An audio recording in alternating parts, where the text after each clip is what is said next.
لا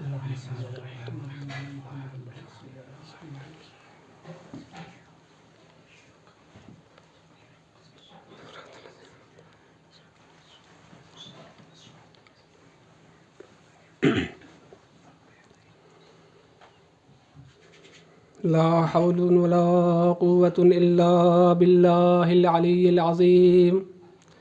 أعوذ بالله من الشيطان اللعين الرجيم. بسم الله الرحمن الرحيم.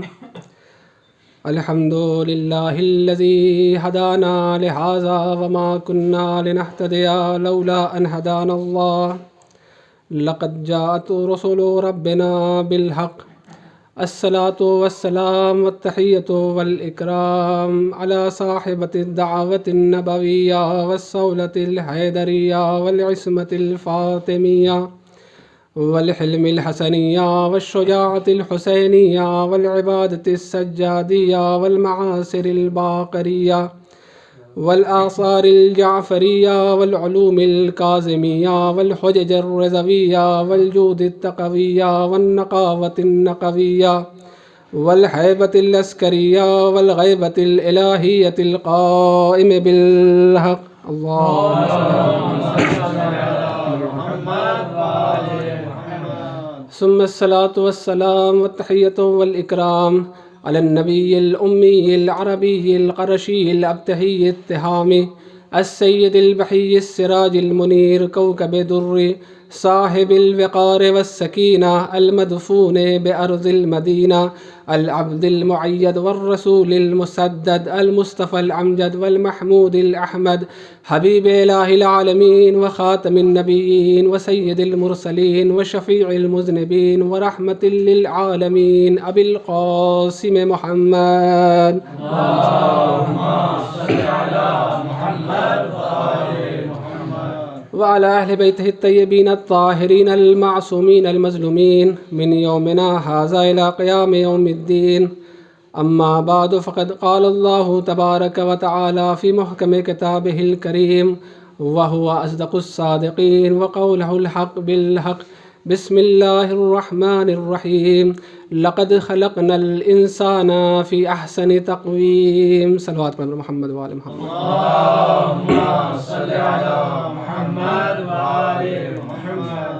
عزیزان گرامی، اس سے پہلے کہ میں اپنی بات کا آغاز کروں، آیت کے ضمن میں آپ سے گزارش ہے کہ ایک مرتبہ سورہ حمد و 3 مرتبہ سورہ اخلاص کی تلاوت فرما کر مرحوم غلام علی چاند بھائی، سکینہ بین فقیر محمد، غلام رسول فقیر محمد، شیرین بین محمد بھائی، یاور علی فقیر محمد، راجہ حسین فقیر محمد، فقیر محمد محمد بھائی، زینب بین غلام حسین، شیری بین راج محمد، مقصود علی فقیر محمد، مقبول حسین فقیر محمد، محمد علی فقیر محمد، رفیق فقیر محمد، رحمت چاند بھائی، ولی محمد بھائی اور دیگر مومن مومنات کی روح کو ارسال فرما دیں.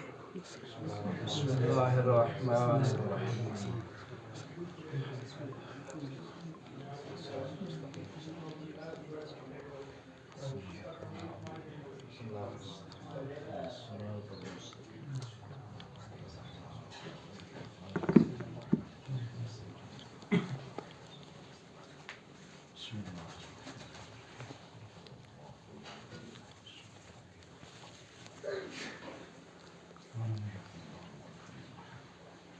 صلوات پر محمد و آل محمد.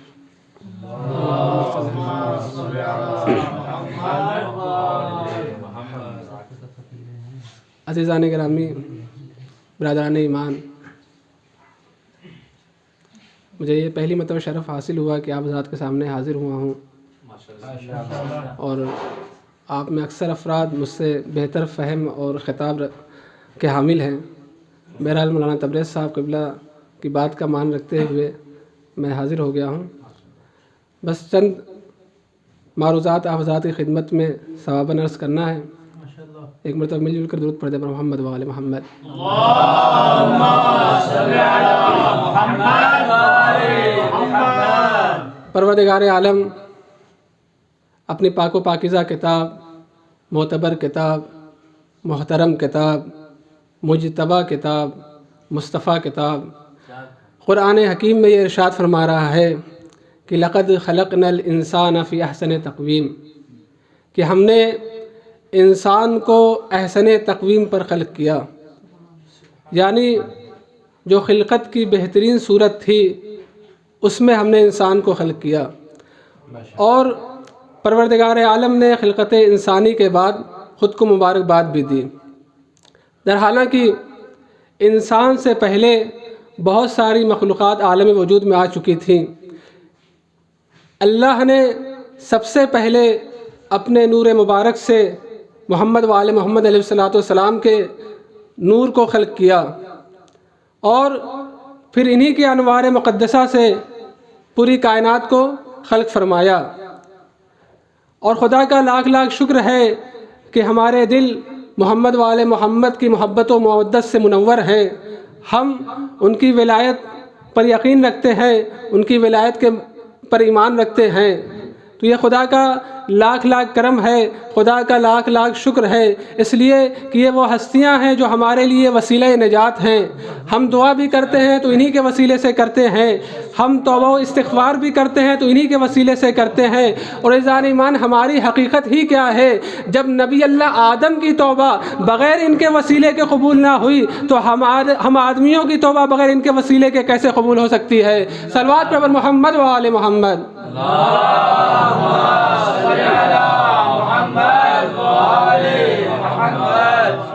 تو اللہ رب العزت نے محمد وآل محمد کے نور کو سب سے پہلے خلق کیا، اور اس کے بعد فرشتوں کو پیدا کیا، اور اس کے بعد اللہ نے جناتوں کو بنایا، اور اس کے بعد خالق کائنات نے ایک اور مخلوق کو زیور وجود سے آراستہ کیا کہ جسے نسناس کہا جاتا ہے۔ یہ وہ مخلوق تھی کہ جو انسان اور جناتوں کے درمیان وجود میں آئی۔ شکل و صورت سے یہ انسان کے مشابہ تھے، لیکن اتنے قوی ہیکل اور اتنے لحیم و شہیم ہوا کرتے تھے کہ دنیا کے سب سے بڑے جانور جس کو ڈائناسور کہا جاتا ہے، اسے اپنی انگشت شہادت سے اٹھا کر ایک پہاڑی سے دوسری پہاڑی پر پھینک دیا کرتے تھے۔ تو اللہ نے فرشتوں کو بنایا اور انہیں اتنی سرعت عطا کی کہ وہ ایک سیکنڈ کے چند حصوں میں زمین سے آسمان اور آسمان سے زمین کے راستے کو طے کر لیا کرتے تھے۔ لیکن اس کے باوجود اللہ نے فرشتوں کی تخلیق کے بعد خود کو مبارکباد پیش نہیں کی۔ اللہ نے جنات جیسی مخلوق بنائی اور انہیں یہ طاقت دی کہ وہ ائمہ معصومین کے علاوہ جس کسی کی بھی چاہتے تھے اس کی شکل اختیار کر لیتے تھے اور کر لیتے ہیں، لیکن اس کے باوجود اللہ نے ان کی تخلیق کے بعد خود کو مبارکباد نہیں پیش کی۔ اللہ نے نسناس جیسی قوی ہیکل مخلوق بنائی، لیکن ان کی تخلیق کے بعد خود کو مبارکباد پیش نہیں کی۔ لیکن جب خالق کائنات نے انسان کو زیور وجود سے آراستہ کیا تو آواز دی فتبارک اللہ احسن الخالقین، کہ بابرکت ہے وہ اللہ، قابل لائق تبریک ہے وہ اللہ کہ جو احسن الخالقین ہے، جو سب سے بہتر خلق کرنے والا ہے۔ صلوات پر محمد و آل محمد۔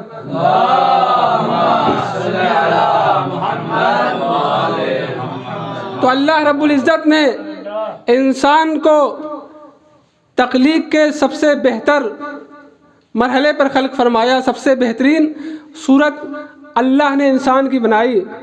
یوں تو کائنات میں بہت سارے خالق مل جائیں گے، اس لیے کہ جو انسان جس شے کو بناتا ہے وہ اس کا خالق کہلاتا ہے۔ تو خالق بہت مل جائیں گے، لیکن اگر خالق حقیقی کسی کی ذات ہے تو اللہ رب العزت کی ذات ہے۔ اور عزیزان ایمان، خالق مزاجی اور خالق حقیقی میں ایک بنیادی فرق ہے، اور وہ یہ ہے کہ خالق مجازی کسی شے کو خلق کرنے کے لیے اپنی تخلیق میں مادے کا محتاج ہوا کرتا ہے۔ مثلا لکڑی تھی، اسے تراش کر ایک خاص ترتیب دی تو ممبر بنا دیا۔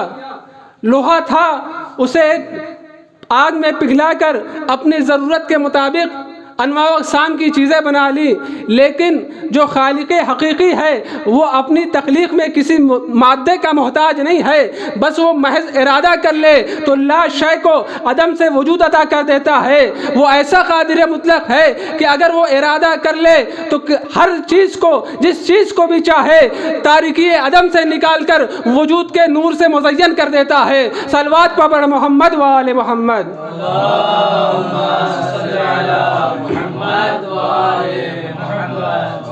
تو اللہ خالق حقیقی ہے، اسے کسی مادے کی ضرورت نہیں ہے، وہ کسی مادے کا محتاج نہیں ہے۔ تو اللہ نے انسان کو بنایا اور جو سب سے بہترین صورت ہو سکتی تھی اس صورت میں بنایا، اور یہ بتا دیا کہ دیکھو جو میرے کارخانے قدرت میں، کارخانے تخلیق میں جو سب سے بہترین صورت تھی، نہ تو وہ صورت ہم نے فرشتوں کو عطا کی، نہ وہ صورت ہم نے جناتوں کو دی، نہ وہ صورت ہم نے نسناس کی بنائی، بلکہ جو سب سے بہترین صورت تھی اس صورت کو ہم نے انسانوں کو عطا کیا، اور انسان کو سب سے بہتر اور سب سے بہترین مخلوق بنایا۔ اور شاید یہی وجہ ہے کہ اللہ نے انسان کو جتنی اچھی صورت عطا کی ہے اتنی ہی اچھی سیرت کا مطالبہ بھی انسانوں سے کیا ہے، اور یہی وجہ ہے کہ اللہ نے محمد و آل محمد کو نہ تو فرشتوں میں قرار دیا، نہ تو جناتوں میں سے قرار دیا، نہ تو نسناس میں سے قرار دیا، بلکہ جب محمد و آل محمد کو بھیجنا ہوا تو اللہ نے انہیں انسانوں میں سے قرار دیا۔ تو یہ انسان اللہ کو اتنا پسند ہے کہ 1,24,000 انبیاء اور ان کے ساتھ ساتھ تمام ائمہ معصومین کو اللہ نے انسانوں میں قرار دیا، اور اس کے بعد ارشاد ہوا لقد کرمنا بنی آدم، کہ ہم نے بنی آدم کو اپنی تمام مخلوقات کے اوپر عزت و تکریم عطا فرمائی ہے۔ صلوات پڑھ محمد و آل محمد۔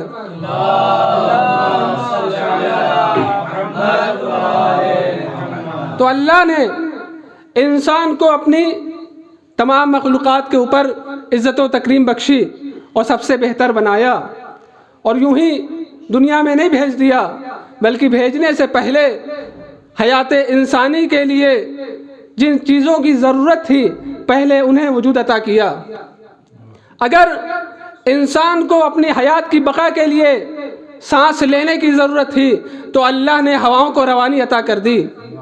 اگر انسان کو چلنے کے لیے فرش کی ضرورت تھی تو اللہ نے زمین کا خاکی فرش بچھا دیا۔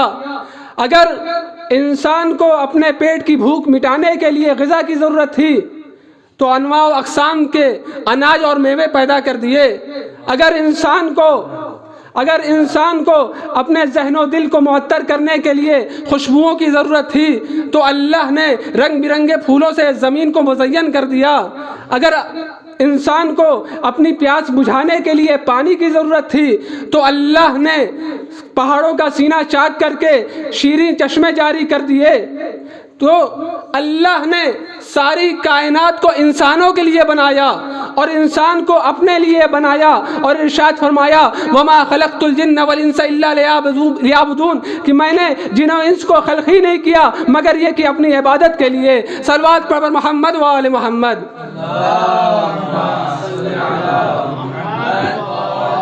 فیضان ایمان غور فرمایا آپ نے کہ اللہ نے ساری کائنات انسانوں کے لیے بنائی اور انسان کو اپنے لیے، اپنی عبادت کے لیے بنایا۔ اور آپ بہتر جانتے ہیں کہ عبادت کیا ہے۔ عبادت کا مفہوم بہت ہی وسیع تر ہے، صرف نماز، روزہ، حج و زکوٰۃ، خمس و جہاد ہی عبادت نہیں ہے، بلکہ اگر مختصر لفظوں میں مفہوم عبادت کو بیان کیا جائے تو ہر وہ عمل جو منشاء الہی کے مطابق رضا الہی کے حصول کے لیے انجام دیا جائے اسے عبادت کہتے ہیں۔ تو عزیزان ایمان، اللہ نے انسان کو سب سے بہتر اور سب سے افضل مخلوق بنا کر اس دنیا میں بھیجا۔ یہی انسان ہے، جب کبھی یہی انسان اپنے نیک اعمال و کردار کی بنیاد پر جب ارتقاء کی منزلوں کو طے کرتا ہے تو فرشتوں سے برتر ہو جایا کرتا ہے، اور یہی انسان ہے جو کبھی اپنے برے اعمال و کردار کی بنیاد پر تنزلی کی کھائیوں میں گرتا ہے تو جانور سے بدتر ہو جایا کرتا ہے۔ صلوات پڑھ محمد و آل محمد۔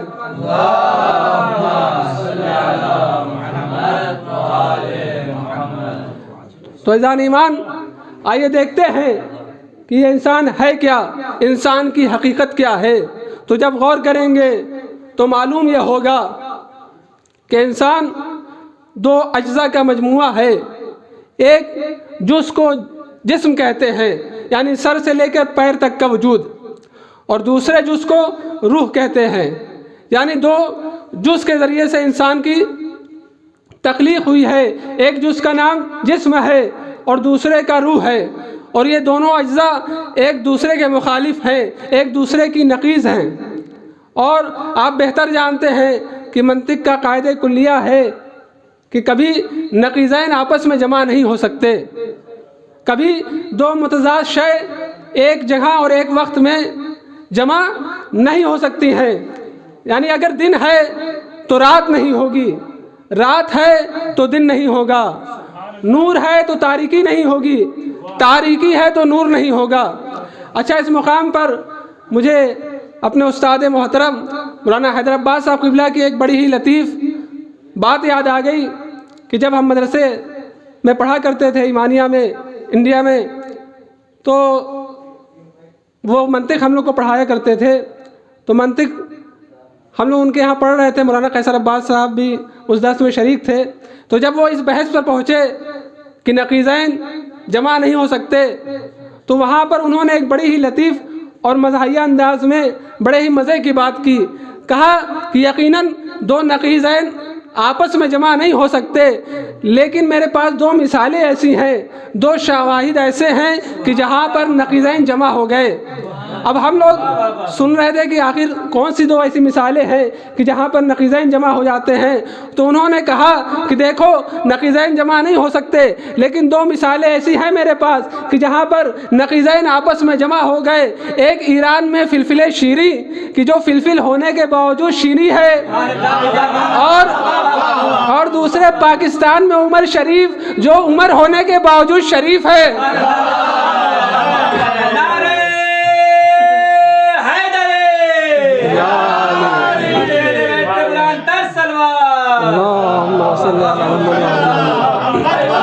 تو انہوں نے مزاحیہ انداز میں بات کہی تھی، لیکن یہ بات حقیقت بھی ہے۔ اچھا، یہ عمر شریف جو کامیڈین ہے، آپ حضرات جانتے ہوں گے اس کو، لیکن حقیقت میں بھی یہ صرف نام کا شریف نہیں ہے، بلکہ اس کے نفس کے اندر واقع شرافت باقی ہے۔ اس لیے کہ ابھی کچھ عرصہ پہلے آپ حضرات نے ملاحظہ کیا ہوگا کہ جب پاکستان میں اشرف جلالی نامی ایک ملعون نے شہزادی فاطمہ الزہرا سلام اللہ علیہا کی شان میں گستاخی کی اور کچھ نازیبہ کلمات آپ کی شان میں ادا کیے، تو بہت سارے معاملات ہوئے۔ اس کے بعد اسے جیل ہو گئی۔ تو جب اسے جیل ہو گئی تو اس کے بعد مسلمانوں نے دفاع صحابہ اور شان صحابہ میں ریلیاں نکالی۔ تو اس ریلی کے اندر کچھ نام نہاد مسلمان، بنی امیہ کے ہڈیوں پر پلنے والے کچھ ایسے افراد بھی تھے کہ جنہوں نے یزید پلید کی شان میں اور یزید پلید کے دفاع میں نعرے لگائے۔ تو جب ایسا ہوا تو جہاں بہت سارے مسلمانوں نے ان سے اظہار بیزاری کیا، وہیں پر عمر شریف نے بھی سوشل میڈیا پر باقاعدہ اپنا بیان جاری کیا اور یزید اور اس کے گرگوں کی حقیقت کو آشکار کیا اور ان سے برات کا اظہار بھی کیا۔ تو عزیزان ایمان، خیر یہ بات ضمناً آ گئی تھی، لہٰذا میں نے عرض کر دیا۔ تو میں یہ عرض کر رہا تھا کہ دو متضاد شے کبھی آپس میں جمع نہیں ہوتی۔ تو روح اور جسم یہ دونوں متضاد شے ہیں، دونوں آپس میں نقیض ہیں، اس کے باوجود جمع ہیں، اس لیے کہ جسم بنا ہے سفلی چیزوں سے اور روح بنی ہے علوی چیزوں سے۔ یعنی جسم جن چیزوں سے بنا ہے وہ زمین کی ہیں، اور روح جن چیزوں سے وجود میں آئی ہے وہ آسمان کی ہیں۔ لہذا ایک شے پست ہے اور ایک شے بلند ہے، لہذا زمین جسم کو اپنی طرف کھینچتی ہے، آسمان روح کو اپنی طرف کھینچتا ہے۔ تو جو شے پست ہے اسے جسم کہتے ہیں، جو شے بلند ہے اسے روح کہتے ہیں۔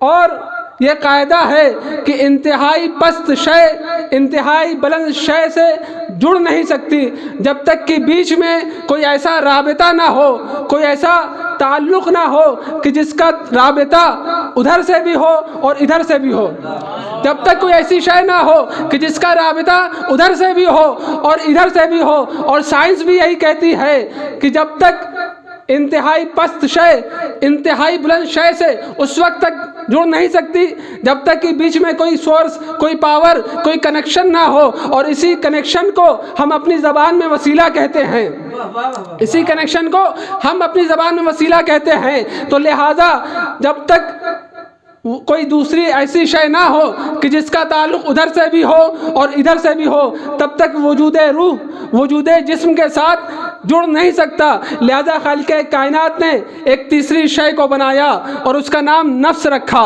نفس وہ وجود ہے جو وجود روح کو وجود جسم کے ساتھ جوڑتا ہے۔ اگر یہی روح کا وجود جسم کے وجود کے ساتھ جڑا رہے تو اسی کو حیات کہتے ہیں، اور اگر روح جسم سے جدا ہو جائے تو اسی کو موت کہتے ہیں۔ صلوات پڑھ محمد و آل محمد۔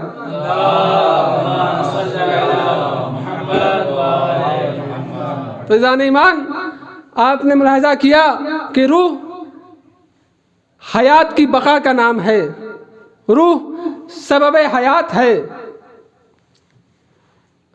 اگر روح نکل جائے تو انسان فانی ہے، اور اگر روح انسان کے جسم میں باقی ہے تو انسان باقی ہے، باحیات ہے۔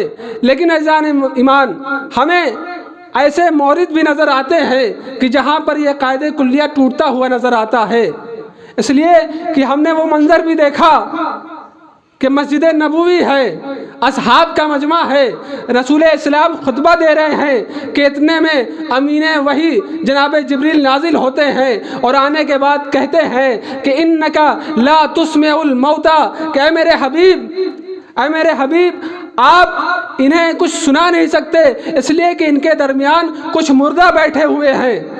تو یہ کیسے زندہ تھے کہ جو پیغمبر کی بزم میں بیٹھے ہوئے ہیں اور قرآن انہیں مردہ کہہ رہا ہے؟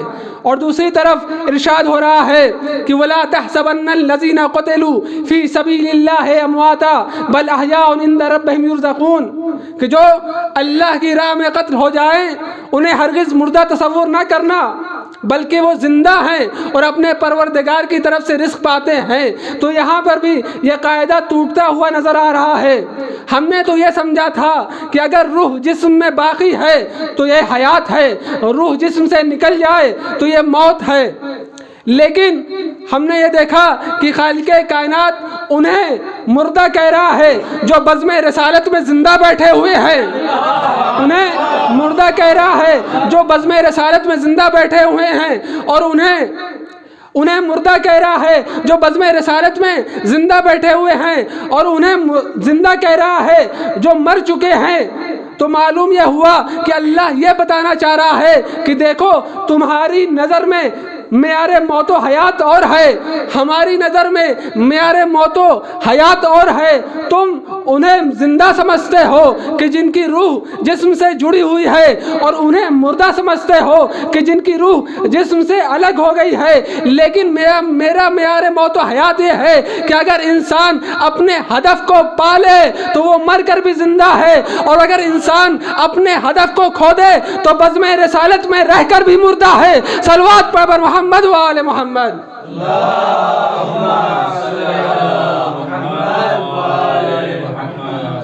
تو اگر انسان اپنے ہدف کو پا لیتا ہے تو وہ اس دنیا سے جانے کے بعد بھی زندہ ہے، اور اگر اپنے ہدف کو کھو دے تو بزم رسالت میں رہ کر بھی مردہ ہے۔ اور شاید یہی وجہ ہے کہ پیغمبر اسلام نے ارشاد فرمایا کہ من مات علی حب آل محمد مات شہیدا، کہ جو محمد و آل محمد کی محبت میں مرتا ہے وہ شہید ہوتا ہے، اس لیے کہ اس نے اپنے ہدف کو پا لیا ہے، اور جو اپنے ہدف کو پالے وہ شہید ہے، اور شہید زندہ ہوا کرتا ہے اس لیے کہ وہ اپنے پروردگار کی طرف سے رزق پا رہا ہے۔ تو عزیزان ایمان، جو انسان اپنے پروردگار کی طرف سے رزق پا رہا ہو اسے موت نہیں آ سکتی، وہ زندہ ہے۔ تو جو رزق کا عطا کرنے والا ہو اسے کیسے موت آ سکتی ہے؟ صلوات پڑھ محمد و آل محمد۔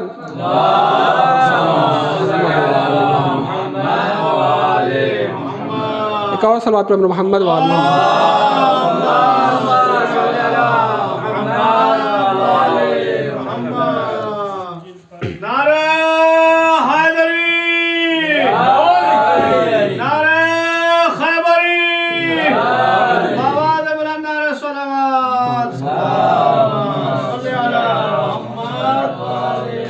معززان ایمان، میں اپنی منزل تک پہنچ گیا کہ انسان ہے، اگر اس کی کردار کی منزلتوں کو دیکھنا ہے، اگر معراج انسانی کو دیکھنا ہے، اگر کردار انسانی کی معراج کو ملاحظہ کرنا ہے، تو آئیے کربلا کے میدان میں، کہ جہاں ہر ایک لقائے رب کے لیے بےتاب ہے، ہر ایک نے ایسا کردار پیش کیا ہے کہ جس کی مثال دنیا میں نہیں ملتی۔ یہ وہ افراد ہیں کہ جنہوں نے اپنی شہادت پیش کر کے حیات ابدی حاصل کر لی ہے، ایسی حیات کہ جس کے بعد موت کا کوئی تصور ہی نہیں ہے، اور یہ ایسی حیات ہے کہ خود خالق حیات انہیں حیات کی سند دے رہا ہے۔ یہ وہ کربلا ہے کہ رات کی تاریخ ہے، اور اصحاب حسینی ہے کہ جو عبادت الہی میں مصروف ہیں، اور ہر طرف سے تسبیح و تحلیل کی آوازیں بلند ہو رہی ہیں۔ یہ رات عاشور کی رات ہے، بہت لمبی رات ہے، بہت طویل رات ہے، اس لیے کہ اگر یہ رات گزر گئی، اگر یہ رات ڈھل گئی تو فاطمہ کا بھرا گھر اجڑ جائے گا۔ یہ وہ رات ہے کہ جس رات کے ڈھلتے ہی زینب کی گودی ویران ہو جائے گی۔ یہ وہ رات ہے کہ اس رات کے ڈھلتے ہی سکینہ یتیم ہو جائے گی۔ یہ وہ رات ہے کہ اس رات کے ڈھلتے ہی ام لیلہ کا کڑیل جوان ایڑیاں رگڑ کر اس دنیا سے چلا جائے گا۔ یہ وہ رات ہے کہ اس رات کے ڈھلتے ہی رباب کا سشمہ سی تیر ستم کا نشانہ بن جائے گا۔ ہاں عزادارو، یہ رات تھی، اور ہر رات کی طرح اس رات کو بھی ڈھلنا تھا، لہٰذا وہ وقت بھی آیا کہ رات ڈھل گئی اور صبح سحری نمودار ہوئی، اور جب صبح سحری نمودار ہوئی تو آواز جناب علی اکبر کی اذان سے مقتل کربلا کی فضا گونج اٹھی۔ ادھر جناب علی اکبر نے اذان دی، اور ایک مرتبہ بازار شہادت گرم ہوتا ہے، اور اس کے بعد وہ وقت بھی آتا ہے کہ امام مظلوم کربلا کی خدمت میں ایک ایک اصحاب و انصار آتے ہیں، اور آنے کے بعد امام سے رخصت ہوتے ہیں، اور میدان قتال میں جنگ کر کے اپنی شہادت کا نذرانہ پیش کرتے ہیں۔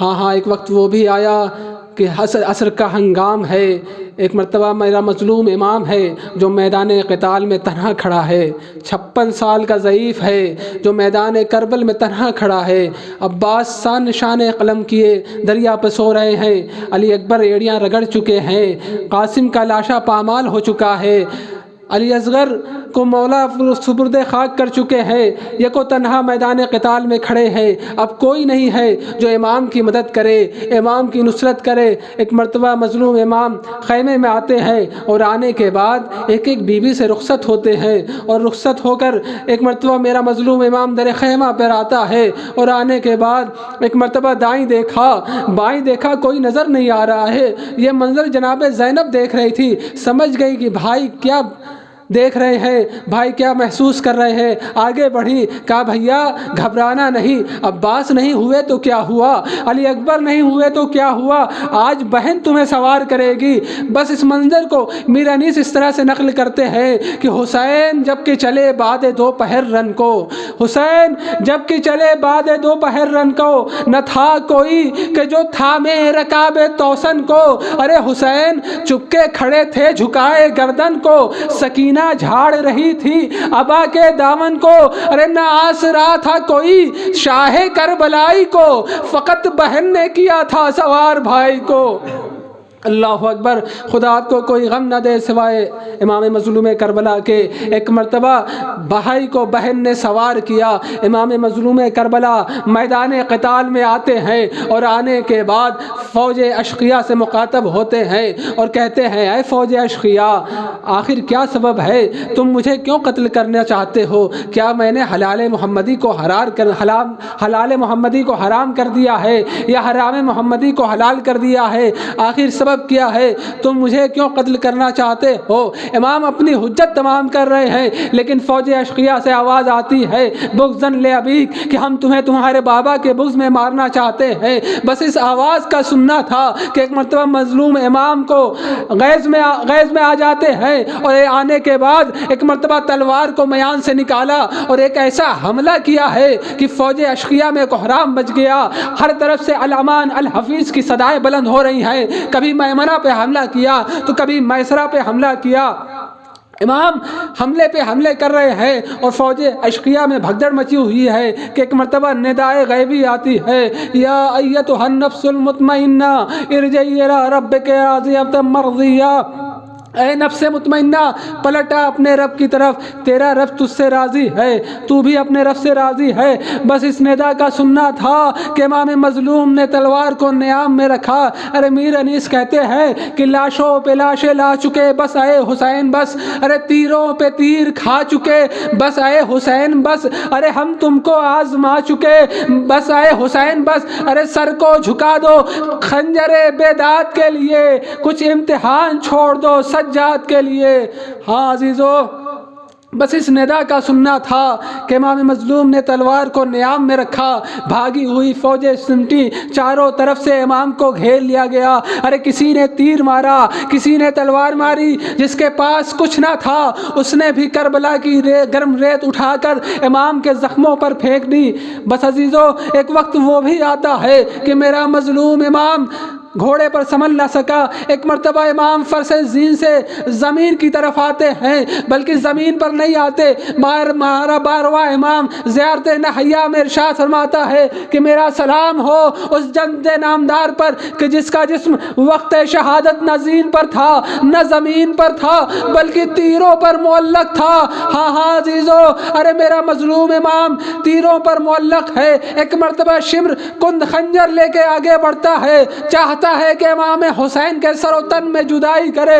ارے یہ منظر ٹلے زینبیہ سے جناب زینب دیکھ رہی تھی، آواز دیتی ہیں، اے پسر سعد، ارے تجھے کیا ہو گیا ہے؟ میرا ماں جایا ذب ہو رہا ہے اور تو کھڑا دیکھ رہا ہے۔ ایک مرتبہ جیسے ہی امام نے بہن کی آواز سنی، اشارہ کیا، بہن خیمے میں چلی جا، ارے ابھی حسین زندہ ہے۔ ارے ادھر امام حسین کی بہن جناب زینب ہیں جو خیمے کی طرف بڑھی، ارے ادھر جناب زینب خیمے کی طرف چلی، ادھر شمر کا کند خنجر چلا، ارے امام کے سر و تن میں جدائی ہوئی، فرات کا پانی نیزہ اچھلا، ارے زمین کربلا کو زلزلہ آنے لگا۔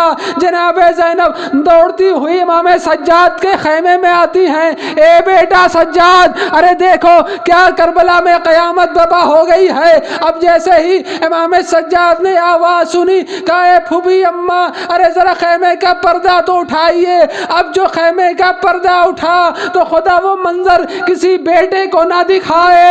ارے جو بیمار امام نے دیکھا، ارے کیا دیکھا کہ بابا کا سر ہے جو نوکے سینہ پر بلند ہے۔ آواز دی، اے پھوپھی اماں، ارے میں یتیم ہو گیا اور آپ بن بھائی کی ہو گئی۔ اللہ لعنت اللہ علی قوم الظالمین، انا للہ و انا الیہ راجعون، رضم بقضائہ و تسلیما لامرہ۔ پروردگارہ تجھے واسطہ